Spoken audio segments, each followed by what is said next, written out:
take you there, back to when we felt like this was forever. What's up, you guys? It's Randy and you are watching the Real Randy Vlogs, Days in My Life. Welcome back, welcome back. So today is it's March 11th and it is 8 o'clock in the morning, and I am actually taking Audriana to a doctor's appointment. I feel like I haven't given you guys a special needs mom vlog in a while, so we're kind of doing one today. She has an ear, nose, and throat appointment, so that's where we're heading to right now. And you guys can see Audriana back there. I'm actually pretty tired. Audrey hasn't been sleeping that well the last few weeks. Actually, you guys, Audrey can go weeks without sleeping, and you can only imagine the toll that it takes on me, because I'm up all night with her, and she kind of just wakes up and just bounces back like nothing happens, and then I'm just like dead to the world. But you know, that's life. So we just pulled up at the hospital. Actually, on her and Mila are on spring break starting today, so they'll be out of school for a week, so that means I need to find things to do with these little munchkins. But we just pulled up. I found me a really good parking spot, you guys, and I'm going to use my handicap tag. I've used it about 2 or 3 times since the last vlog where you guys went with me to get the tag, and I don't feel the way that I felt before. If you don't know what I'm talking about, go ahead and watch that vlog. I'll link it down below. But I feel so much better with using this tag, you guys. It's been making my life a lot more easier, and I don't know why I didn't get one sooner, but just being able to park closer to places when I'm out with Audrey or out with both of the girls, I feel so much safer being able to park closer to the doors where people can see me where I'm unloading and loading Audriana, because you guys know it takes me, I can't just hop up out the car and get out and go. I had to get out, get Audrey's chair, get her in the chair, get everything to go with us, and vice versa when we're getting back in the car. So y'all, I don't know why I didn't get this tag sooner, and I'm so happy that I did, because it has been a lifesaver. Say hi, Audrey. All right, y'all, let's go. All right, you guys, so we're actually in the bathroom, and I just wanted to share something with you guys right quick. You know how I'm always telling you guys that when I go places, I don't have changing tables that I can use for Audriana because they're not long enough or they can't hold her weight. This is the only place that I've been to that has a changing table that is designed to hold Audriana's weight and her height. And I'm going to show it to you guys. So you guys can see how long it is. It takes up the whole wall compared to other changing tables. Like, look how large. It's the entire wall, you guys. Long enough and sturdy enough. I wish all places could have a changing table this size. It would be perfect for special needs parents when we're out and we need to change our kids' diapers, and we have this option somewhere in the bathroom. Most other changing tables cut off at probably about like half of this changing table right here, so maybe like right in this middle part. But if places had changing tables this large, it would be so much better, and it would make my life so much easier.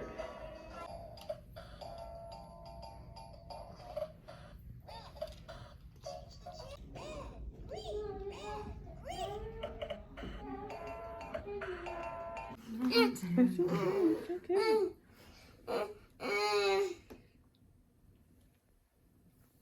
Do you need me to hold I was saying. Okay. Look, wait. It's okay. She's just looking in your ears, okay? That's all. We're just looking. Down came the rain and washed the face off. That's okay.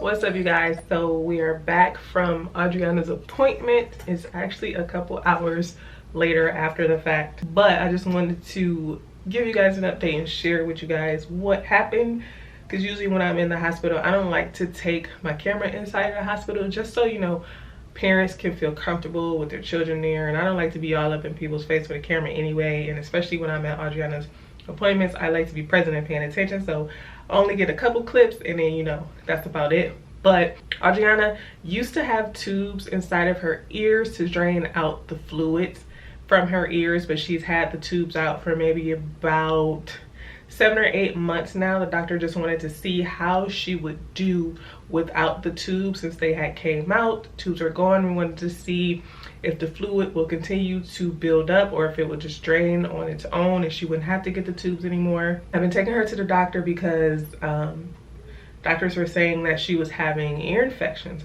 But the only thing is, with her ear infections, I wasn't noticing any drainage from her ears or fevers or anything like that. I would take her to the doctor. They would tell me that she was having ear infections. But I spoke with her ENT today, and he was telling me that maybe, you know, I should question that, because I was telling him I wasn't seeing any drainage. She wasn't having any fevers, no other symptoms besides a runny nose. So he said he's not sure if she was actually having ear infections or not, or if they just didn't know what was wrong with her and just diagnosing her with ear infections. We'll get to that later. But today he said she wouldn't need to get tubes in her ears right now because her ears look fine, which is great. That's just, you know, like another surgery that I don't have to worry about putting her under for. But she does have to go under anesthesia and have a sedated procedure to get her hearing test done. You guys know that Audriana wears hearing aids. She has a mild to moderate hearing loss. She was diagnosed with that around 2017, and she hasn't had one of those tests since then. The thing with Audriana's hearing test, to get the most accurate reading for Audriana for her hearing aids, to see what levels they need to be on, the sedated test was the best one, because when we put Audriana inside of a hearing booth and they tried to see at what level she can hear by making her turn towards the sounds, like they'll play a sound over here, she'll have to turn towards it. They'll do that in different pitches.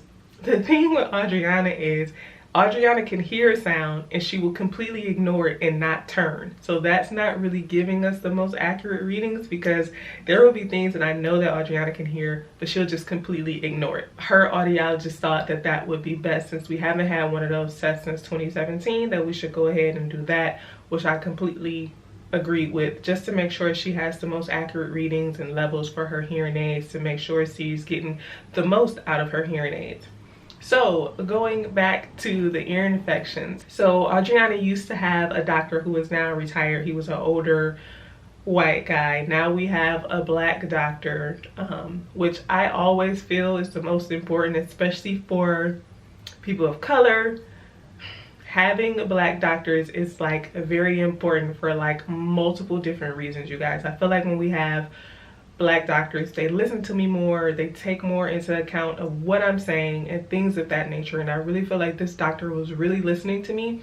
We've had this doctor for maybe almost a year now, and I feel like this doctor has really been listening to me and understanding what I'm saying and taking into account everything that I'm saying, and not just putting Audriana into procedures she doesn't necessarily have to be in, or giving her some time just to see, you know, what is actually going on, actually listening to me. And I really felt that today. I felt like I was being heard. I felt like the doctor was really taking into account what me as a parent was saying about my child, and not just writing anything down in her files and like, oh, well, let's just fix it this way, and prescribing her whatever. So I always feel that that is a very important thing. Most of the time, usually have either doctors of color, or actually I have a lot of women doctors for Audriana as well. I feel like women doctors also take into account and listen to what I'm telling them about my child. I think most of Audriana's doctors are women. All of her therapists are women. So they're more patient, they're more kind, they're more observant. They're just, you know, women in general, when it comes to children and just having that nurturing factor, I always feel better. And I'm very particular about the people that I take Audriana to, her therapy team. I was very particular about that. So I'm always like hands in and all the way into everything when it comes to Audriana's care specifically. I just wanted to give you guys just that quick update. Audriana's doing good right now. She's in the living room watching her cartoons and eating a snack. Mila is actually taking a nap. And oh, back to Audriana not sleeping. Like I told you guys, for the last couple weeks she has not been sleeping at night.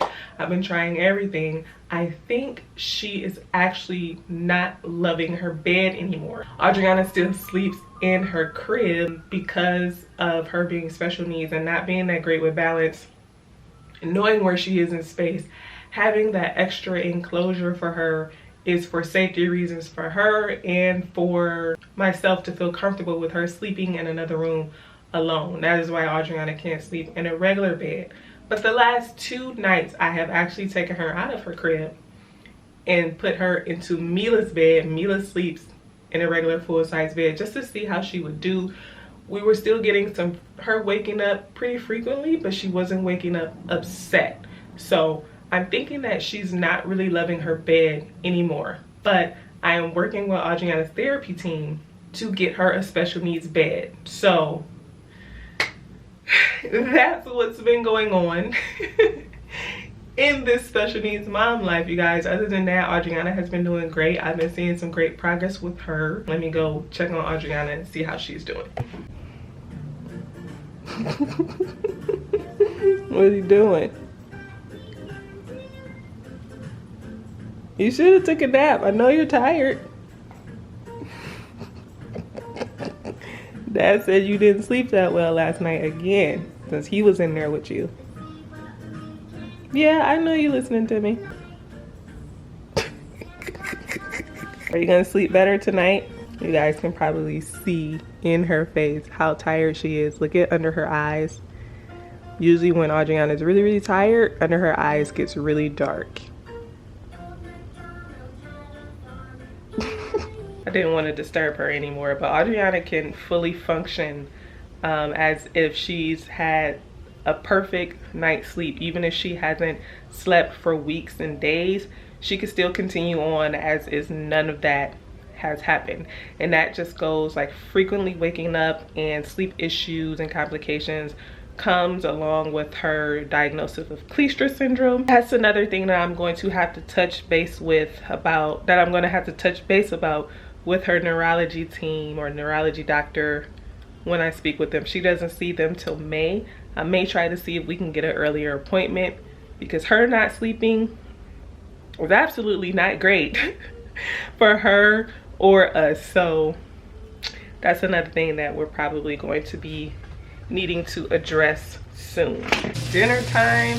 It's Friday and I literally don't feel like cooking, so I usually cook like every day or every other day during the week. So by the time we hit Friday and Saturday, I still got leftovers in the fridge that I can kind of like combine a meal for everybody, or everybody gets to pick what they want out of those leftovers and we good. So got some leftover spaghetti that I know Audriana's gonna eat. Mila came in here, told me she wanted mac and cheese. So that's fine with me. So I'm gonna make her some mac and cheese. Sometimes I just ask Mila what it is that she wants for dinner.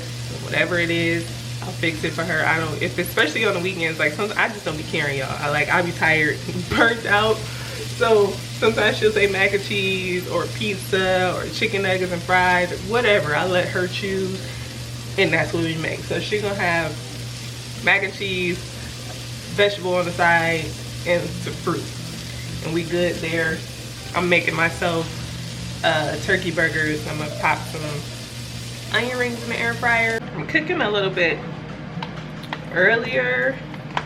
Well, not too much earlier, maybe about 20 or 30 minutes earlier than usual, but Audrey, she crawled into the kitchen to let me know that she was ready to eat, y'all. So gotta follow her cues. Even though Audriana is nonverbal, she still has her ways of letting me know what it is that she wants, like crawling in the kitchen and let me know if she's hungry, or if she wants a snack, she'll crawl to the pantry. If she wants to not be bothered and just be in her room, she'll go crawl in her room. And if she wants to get in the bed, she'll crawl in her room and go sit next to her bed. So I have been taking those as huge wins because that's letting me know that she is evolving and finding her ways to get her needs met without using words, and I'm fine with that because it lets me know what it is exactly that she wants without me having to guess. Because sometimes, usually I know exactly what she wants, but sometimes, you know, I have to play the guessing game, and sometimes, you guys, that's terrible because I'm trying to guess, and then if I don't get it right, it makes her frustrated, and then she can't figure out how to communicate it to me. So that is just a whole path of frustration for her, and then that's usually when she'll, you know, melt down, and it's just a whole situation. But she's evolving, she's finding her ways. We've been trial and error communication app on her iPad through speech therapy, so we're finding ways, and Audrey is finding ways, and I'm just following her lead and following her cues. And like I said, it makes it a little bit easier for me, and I know it feels better for her to be able to communicate with me, but in her own way. Because for me, there is no right or wrong way for Audriana to communicate with me. As long as she's communicating and I can figure out exactly what it is that she wants, I love it. And I love the fact that we are here and at this stage now, and we've been working hard, and I know she's been working hard, because I hate it when people act as if they cannot communicate with my child because she's nonverbal, because she doesn't use words to speak. If you pay attention enough, then you'll know exactly what it is that Audriana wants. I hate when people ignore her because she's nonverbal and act as if she's not there, and only talk to Mila because she can talk. These are just things that I deal with, you know, in a regular everyday setting. When people feel like it's something that's outside of their comfort zone or outside of what they believe is normal, then they don't like to evolve and adapt. And I've told you guys before, the reason why I make my special needs mom videos and spread awareness about her syndrome and about autism is because of these reasons. There should be no this is normal. Acceptance and inclusion is everything that I strive for on this channel, for everyone, not just my daughters, for other parents, for other children that go through this, because special needs parenting in general is hard. You guys, just blatant parenting is hard. When you have a child that has these special needs and people treat her less than because she has the special needs, it really boils my blood, and it really just, it hurts me when, you know, I see people doing that, because it's not right. Because we need to evolve in our thinking and the way that we go about things. And when it comes to special needs children, we need to have more grace and have more compassion and kindness for them and for the parents, because this is a tough battle. Being a caregiver is really tough. I show you guys like snippets of our life, but you know, not everything that goes on behind the scenes. I'm very particular in the things that I share, because I'm transparent to a certain extent. Because if you know, you know, with this internet thing, you got to be transparent to a certain extent. But when it comes to spreading awareness for Audriana, that's just my ultimate goal, spreading awareness for special needs parents, so we don't feel so isolated and have like the ultimate anxiety when we're trying to take our children places because other people don't understand or they don't want to understand. I can't even tell you guys how many times I felt so much anxiety just taking Audriana to places like restaurants and parks and just normal places that you would be able to take your child, because if she has a meltdown, or you know, if something is bothering her, if she's overstimulated, the sounds in the restaurants, the lights in the restaurants, where it causes her to be uncomfortable, the way that some people react and the way that certain people look at that situation, I feel is ultimately terrible, and it's heartbreaking. So sometimes I have high anxiety when I take Adriana places. But I have actually been evolving out of that, because it's been like small steps, but I've been evolving because my child is my child. She's a beautiful blessing just like any other child, and I should not have that high anxiety and stress just living life with my daughter. So I know that kind of went I just felt like I needed to say that. And sometimes, you know, my venting to you guys is therapeutic for me.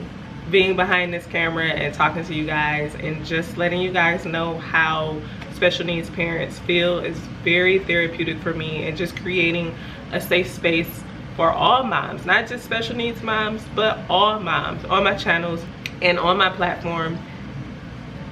That's just my journey, and that's my goal, you guys.